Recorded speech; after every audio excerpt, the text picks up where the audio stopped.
नमस्कार दोस्तों, स्वागत है आप सभी का आपके अपने YouTube चैनल OLG पर। दोस्तों, पिछले 20-25 सालों से जो भी प्रतियोगी परीक्षाएं हुई हैं उनमें जितने भी इकोनॉमिक्स के क्वेश्चन पूछे गए हैं उनमें से टॉप 50 क्वेश्चन एक ही वीडियो में आज मैं लेकर आया हूं। ये वीडियो देखना इसलिए भी ज़रूरी है क्योंकि आपके लिए एक ही वीडियो में 50 क्वेश्चन प्रोवाइड किए जा रहे हैं। आप किसी भी एग्जाम की तैयारी कर रहे हो, इस वीडियो को पूरा देखिए और नोट्स बनाइए। वीडियो अच्छा लगे तो वीडियो को लाइक करिए, चैनल पर नए हैं तो चैनल को सब्सक्राइब कर लें जिससे नेक्स्ट टॉपिक का वीडियो आपको मिल सके। तो चलिए वीडियो शुरू करते हैं।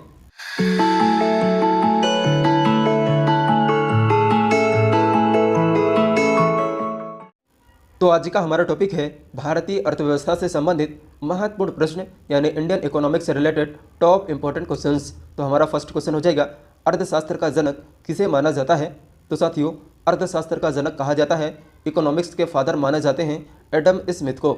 नेक्स्ट क्वेश्चन हो जाएगा क्वेश्चन नंबर सेकंड, विश्व की सबसे बड़ी अर्थव्यवस्था किस देश की है या विश्व की सबसे बड़ी अर्थव्यवस्था है?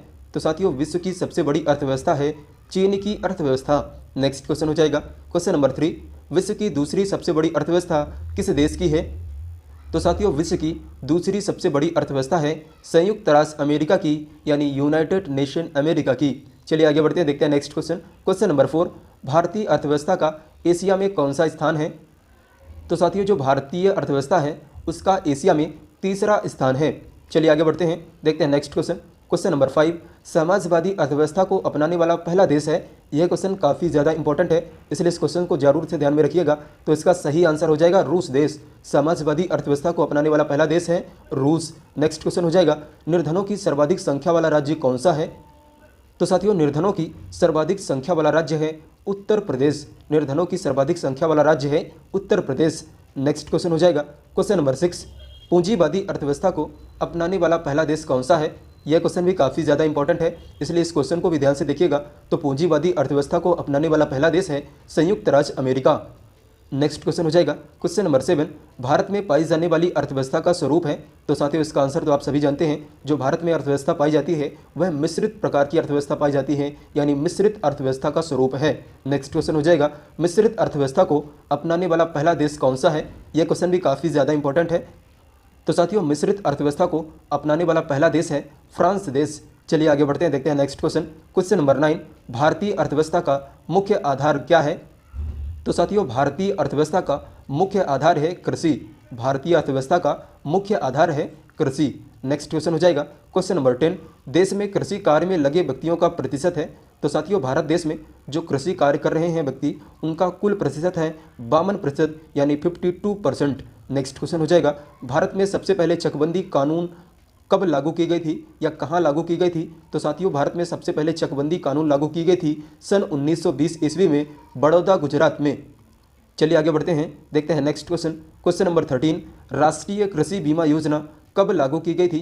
तो साथियों, राष्ट्रीय कृषि बीमा योजना लागू की गई थी सन 1999-2000 में, सन 99 और 2000 के मध्य। नेक्स्ट क्वेश्चन हो जाएगा, भारत की प्रमुख खाद्य फसल क्या है या मुख्य खाद्य फसल क्या है? तो साथियों, इसका आंसर तो आप सभी जानते होंगे, भारत की मुख्य खाद्य फसल है चावल। हमारा नेक्स्ट क्वेश्चन हो जाएगा क्वेश्चन नंबर 15, भारत में हरित क्रांति का जन्मदाता किसे माना जाता है? तो साथियों, भारत में हरित क्रांति का जन्मदाता माना जाता है डॉक्टर एम.एस. स्वामीनाथन को। Doctor MS. स्वामीनाथन को। चलिए आगे बढ़ते हैं, देखते हैं next question. Question number 16, Bharat में हरित क्रांति की शुरुआत कब हुई थी? तो साथियों, भारत में हरित क्रांति की शुरुआत हुई थी सन 1967-68 में यानी 1967-68 में। अगला क्वेश्चन हो जाएगा, हरित क्रांति का विश्व स्तरीय जनक किन्हें माना जाता है या विश्व स्तरीय जनक किन्हें कहा जाता है? तो साथियों, हरित क्रांति का विश्व स्तरीय जनक कहा जाता है डॉक्टर नॉर्मन ई बोरलॉग को यानी डॉक्टर नॉर्मन बोरलॉग को। नेक्स्ट क्वेश्चन हो जाएगा, हरित क्रांति से प्रभावित सबसे अधिक फसल थी? तो साथियों, हरित क्रांति से प्रभावित सबसे अधिक फसल का नाम है गेहूं की फसल। गेहूं की फसल एक ऐसी फसल थी जो हरित क्रांति से सबसे अधिक प्रभावित हुई थी। नेक्स्ट क्वेश्चन हो जाएगा, हरित क्रांति का जन्मदाता देश किसे माना जाता है या जन्मदाता देश माना जाता है? तो साथियों, हरित क्रांति का जन्मदाता देश माना जाता है फिलीपींस को। चलिए आगे बढ़ते हैं, देखते हैं next question. Question number 20, Bharat में सर्वप्रथम हरित क्रांति आई थी? तो साथियों, भारत में सर्वप्रथम हरित क्रांति आई थी पंजाब राज्य में। सर्वप्रथम हरित क्रांति आई थी पंजाब राज्य में। नेक्स्ट हमारा क्वेश्चन हो जाएगा क्वेश्चन नंबर 21, राष्ट्रीय ग्रामीण रोजगार गारंटी अधिनियम यानी नरेगा की शुरुआत कब हुई थी? तो साथियों, जो राष्ट्रीय ग्रामीण रोजगार गारंटी अधिनियम नरेगा है उसकी शुरुआत हुई थी 2 फरवरी 2006 को। 2 फरवरी 2006 को। नेक्स्ट क्वेश्चन हो जाएगा नरेगा का मुख्य उद्देश्य क्या है या क्या था। तो साथियों इसका आंसर तो आप सभी जानते होंगे। जो नरेगा था उसका मुख्य उद्देश्य यह था कि एक वर्ष में कम से कम 100 दिन का रोजगार उपलब्ध करवाना। अगला हमारा क्वेश्चन हो जाएगा क्वेश्चन नंबर 23, भारत में प्रथम पंचवर्षीय योजना का कार्यकाल क्या था। तो साथियों भारत में प्रथम पंचवर्षीय योजना का कार्यकाल था 1951 से 1956 तक, यानी 1951 से 1956 तक। अगला क्वेश्चन हो जाएगा प्रथम पंचवर्षीय योजना आधारित थी या प्रथम पंचवर्षीय योजना किस पर आधारित थी। तो साथियों जो प्रथम पंचवर्षीय योजना थी वह हेरोड डोमर मॉडल पर आधारित थी, हेरोड डोमर मॉडल पर। नेक्स्ट हमारा क्वेश्चन हो जाएगा क्वेश्चन नंबर 25, प्रथम पंचवर्षीय योजना में सर्वप्रथम प्राथमिकता दिया गया था या किसे प्राथमिकता दिया गया था। तो साथियों प्रथम पंचवर्षीय योजना में प्राथमिकता दिया गया था कृषि को, यानी एग्रीकल्चर को। अगला हमारा क्वेश्चन हो जाएगा द्वितीय पंचवर्षीय योजना का कार्यकाल क्या था या द्वितीय पंचवर्षीय योजना का काल क्या था। तो साथियों द्वितीय पंचवर्षीय योजना का काल था 1956 से 1961 तक, यानी 1956 से 1961 तक। नेक्स्ट क्वेश्चन हो जाएगा द्वितीय पंचवर्षीय योजना किस मॉडल पर आधारित थी। यह क्वेश्चन भी काफ़ी ज़्यादा इंपॉर्टेंट है, इसलिए इसको ध्यान से देखिएगा। तो साथियों जो द्वितीय पंचवर्षीय योजना थी वह पीसी महालनोबिस के मॉडल पर आधारित थी। अगला हमारा क्वेश्चन हो जाएगा द्वितीय पंचवर्षीय योजना में सर्वोच्च प्राथमिकता किसे दी गई थी। तो साथियों द्वितीय पंचवर्षीय योजना में सर्वोच्च प्राथमिकता दी गई थी भारी तथा आधारभूत उद्योगों पर, भारी तथा आधारभूत उद्योगों पर। अगला हमारा क्वेश्चन हो जाएगा तृतीय पंचवर्षीय योजना किस मॉडल पर आधारित थी। तो साथियों जो तृतीय पंचवर्षीय योजना थी वह आधारित थी डोमर समृद्धि मॉडल पर, डोमर समृद्धि मॉडल पर। नेक्स्ट क्वेश्चन हो जाएगा अब तक की सबसे असफल पंचवर्षीय योजना कौन थी। यह क्वेश्चन भी काफ़ी ज़्यादा इंपॉर्टेंट है, इसलिए जरूर ध्यान से देखिएगा। तो साथियों अब तक की सबसे असफल पंचवर्षीय योजना थी तृतीय पंचवर्षीय योजना। चलिए आगे बढ़ते हैं, देखते हैं नेक्स्ट क्वेश्चन। क्वेश्चन नंबर 31, तृतीय पंचवर्षीय योजना की असफलता का क्या कारण था या क्या मुख्य कारण था। तो साथियों तृतीय पंचवर्षीय योजना की असफलता का मुख्य कारण था भारत पाक युद्ध, भारत चीन युद्ध एवं भयंकर अकाल।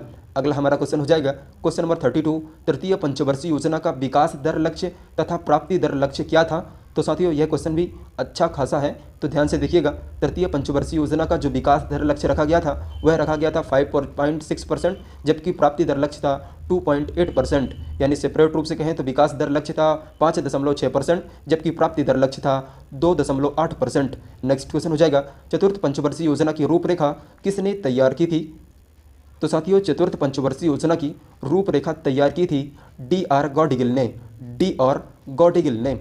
अगला हमारा क्वेश्चन हो जाएगा क्वेश्चन नंबर 34, गॉडगिल योजना के नाम से किसे जाना जाता है। तो ये तो स्वाभाविक सी बात है, गॉडगिल योजना की रूपरेखा तैयार की थी चतुर्थ पंचवर्षीय योजना में, तो साथियों चतुर्थ पंचवर्षीय योजना को ही गॉडगिल योजना के नाम से जाना जाता है। अगला क्वेश्चन हो जाएगा चतुर्थ पंचवर्षीय योजना का मुख्य उद्देश्य क्या था। तो साथियों चतुर्थ पंचवर्षीय योजना का मुख्य उद्देश्य था स्थिरता के साथ विकास, स्थिरता के साथ विकास। नेक्स्ट क्वेश्चन हो जाएगा एक वर्ष पूर्व में ही समाप्त होने वाली योजना कौन सी थी, यानी कि एक वर्ष पूर्व में समाप्त होने वाली पंचवर्षीय योजना कौन थी। तो साथियों इसका सही आंसर है पांचवी पंचवर्षीय योजना। चलिए आगे बढ़ते हैं, देखते हैं next question. Question number 37, Indira Gandhi ने गरीबी हटाओ का नारा कब दिया था। तो साथियों इंदिरा गांधी ने गरीबी हटाओ का नारा दिया था पांचवी पंचवर्षीय योजना काल में। चलिए आगे बढ़ते हैं, देखते हैं नेक्स्ट क्वेश्चन। क्वेश्चन नंबर 38, पांचवी पंचवर्षीय योजना का कार्यकाल था। तो साथियों पांचवी पंचवर्षीय योजना का कार्यकाल था सन 1974 से सन 1979 तक, यानी 1979 तक।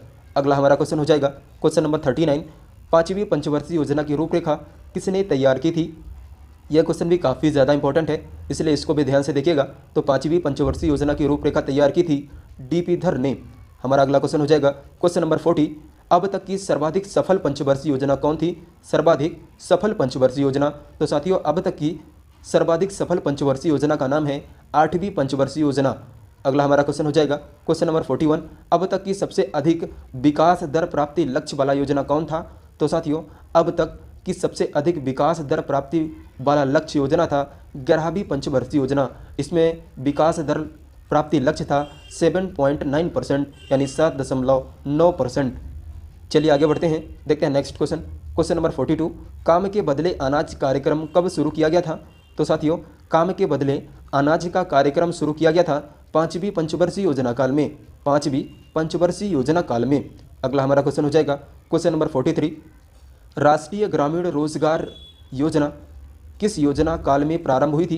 तो साथियों जो राष्ट्रीय ग्रामीण रोजगार योजना है वह प्रारंभ हुई थी छठी पंचवर्षीय योजना में, छठी पंचवर्षीय योजना में। नेक्स्ट क्वेश्चन है, स्टार लगा, इसका मतलब काफ़ी इंपॉर्टेंट है। सातवीं पंचवर्षीय योजना की रूपरेखा किसने तैयार की थी? यह क्वेश्चन काफ़ी ज़्यादा इंपॉर्टेंट है, इसलिए आप इसे ध्यान से जरूर देखिएगा। तो सातवीं पंचवर्षीय योजना की रूपरेखा तैयार की थी रामकृष्ण हेंगर ने।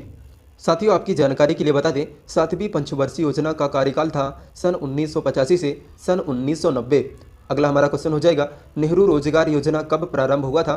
तो फ्रेंड्स, नेहरू रोजगार योजना प्रारंभ हुआ था अक्टूबर 1989 में, सातवीं पंचवर्षीय योजना के दौरान अक्टूबर 1989 में। अगला क्वेश्चन हो जाएगा, आठवीं पंचवर्षीय योजना का काल क्या था? तो साथियों, जैसा कि मैं आपको पहले बताया हूं, सातवीं पंचवर्षीय योजना का कार्यकाल था सन 1985 से 1990, तो आठवीं पंचवर्षीय योजना का कार्यकाल था सन 1992 से 1997। अगला हमारा क्वेश्चन हो जाएगा, अब तक की सर्वाधिक सफल योजना कौन सी थी? शायद ये क्वेश्चन रिपीट हो रहा है, फिर भी यहाँ देख लेंगे। तो अब तक की सर्वाधिक सफल पंचवर्षीय योजना का नाम है आठवीं पंचवर्षीय योजना। हमारा अगला क्वेश्चन हो जाएगा, क्वेश्चन नंबर 48, भारतीय मौद्रिक व्यवस्था की इकाई को क्या कहा जाता है? साथियों, यह क्वेश्चन काफ़ी ज़्यादा इंपॉर्टेंट है, इसको ध्यान से जरूर देखिएगा। तो भारतीय मौद्रिक व्यवस्था की इकाई को कहा जाता है रुपया। चलिए आगे बढ़ते हैं, देखते हैं next question. Question number 49, RBI की मौद्रिक नीति का क्या नाम है? तो साथियों, आरबीआई की मौद्रिक नीति का नाम है नीतिगत दस्तावेज, नीतिगत दस्तावेज। चलिए आगे बढ़ते हैं, देखते हैं इस वीडियो सीरीज का। क्वेश्चन नंबर 50, भारत में दशमलव मुद्रा प्रणाली कब से प्रारंभ हुई थी? तो साथियों, भारत में दशमलव मुद्रा प्रणाली आरंभ हुई थी 1 अप्रैल 1957 ईस्वी से। अगला हमारा क्वेश्चन हो जाएगा, वर्तमान में नोट निर्गमन हेतु अपनाई जाने वाली प्रणाली कौन सी है? साथियों, यह क्वेश्चन भी काफ़ी ज़्यादा इंटरेस्टिंग के साथ साथ इंपॉर्टेंट है। तो वर्तमान में जो नोट निर्गमन के लिए प्रणाली अपनाई जाती है उसे बोलते हैं न्यूनतम कोष प्रणाली। हमारा इस वीडियो सीरीज का लास्ट क्वेश्चन हो जाएगा, भारत में मुद्रा स्फीति की माप किसके द्वारा की जाती है? तो साथियों, भारत में मुद्रा स्फीति की माप की जाती है थोक मूल्य सूचकांक के द्वारा, यानी WPI के द्वारा। तो फ्रेंड्स, फाइनली वीडियो एंड करने का टाइम आ चुका है। आई होप कि वीडियो आपको जरूर पसंद आई होगी। वीडियो पसंद आए तो वीडियो को लाइक, और हमारे चैनल में आप पहली बार हैं तो चैनल को सब्सक्राइब कर बेल आइकन जरूर प्रेस करें, ताकि समस्त वीडियो की नोटिफिकेशन मिल सके आपको सबसे पहले।